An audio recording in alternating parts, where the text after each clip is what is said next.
എൻ്റെ പേര് ദേവദാസൻ. ഞാൻ കൊല്ലത്തുനിന്ന് വരുന്നത്. എൻ്റെ വസ്തു കച്ചവടമായിട്ടുള്ളൊരു സാക്ഷ്യമാണ്. 22 വർഷമായിട്ട് ഇപ്പോൾ 22 വർഷത്തോളമായി. പക്ഷേ കച്ചവടം പലതും ആകും, പക്ഷേ പിന്നെ തെറ്റിപ്പോവായിരുന്നു. അങ്ങനെ 2023 മുതൽ ഞാൻ അത്ഭുതങ്ങളുടെ യോമാല കാണാൻ തുടങ്ങി. അതിൽ സമർപ്പിച്ച് പ്രാർത്ഥിക്കുമായിരുന്നു. അതുപോലെ 4 പ്രാവശ്യത്തോടെ ഏകദിനം വന്നു കൂടി താമസിച്ചുള്ള ധ്യാനം കൂടി അച്ഛനെ കണ്ടായിരുന്നു. അച്ഛനെ പ്രാർത്ഥിച്ചിട്ട് പറഞ്ഞ് നടന്നോളും. അതുപോലെ വന്ദന പ്രാർത്ഥന എല്ലാവരും പറഞ്ഞ് ഉപ്പ് കൊണ്ട് വിതറാനും പറഞ്ഞു. അങ്ങനെ ചൊല്ലി അതുപോലെ തന്നെ മധ്യസ്ഥ പ്രാർത്ഥന വീട്ടിലിരുന്നുള്ള കൂടുമായിരുന്നു.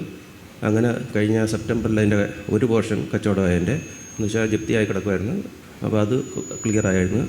ഇതൊരു സാക്ഷ്യമാണ്. എത്ര സെൻറ്റ് സ്ഥലം വിറ്റുപോയേ? അത് 17 സെൻറ്റ് സ്ഥലം വിറ്റുപോയി. നല്ലൊരു കൈയ്യടി കൊടുത്തേ. പല പ്രാവശ്യം വരും, പക്ഷേ തെറ്റിപ്പോകും. ഇങ്ങനെയായിരുന്നു. പക്ഷേ ഈ പറഞ്ഞ പോലെ കല്ലുപ്പിട്ട് ബന്ധന പ്രാർത്ഥന ചൊല്ലി പ്രാർത്ഥിച്ചപ്പോൾ അത്ഭുതമാലയും കണ്ടൊരു ആ സ്ഥലം 17 സെൻറ്റ് സ്ഥലം വിറ്റുപോയി. പ്രൈസലാ. അതുപോലെ എൻ്റെ ഇളയ മോൻ +2 പരീക്ഷ എഴുതിയിട്ട് നിൽക്കുമായിരുന്നു. പഠിക്കത്തില്ലായിരുന്നു, തോക്കുമെന്നാണ് ഞങ്ങൾ വിശ്വസിച്ചിരുന്നത്. അവനും ലാസ്റ്റ് വന്നപ്പോൾ പറഞ്ഞ് ചിലപ്പോൾ തോക്കാൻ സാധ്യതയുണ്ട്.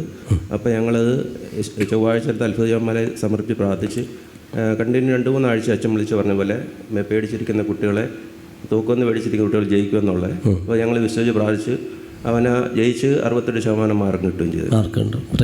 അതുപോലെ ഇവിടെ വെഞ്ചരിച്ച എണ്ണ തേച്ച് എൻ്റെ വൈഫിൻ്റെ വെരിക്കോസ് 7 മാസമായിട്ട് വെരിക്കോസിൻ്റെ അസുഖം വന്നതായിരുന്നു.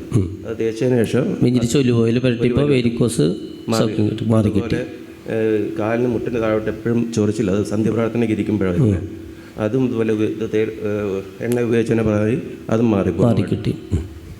പിന്നെ അതുപോലെ വീട്ടിലെപ്പോഴും പട്ടിയുടെ ശല്യം ഉണ്ടായിരുന്നു. 5-6 പട്ടി വന്ന് ടെറസ് കയറി കിടക്കുമായിരുന്നു.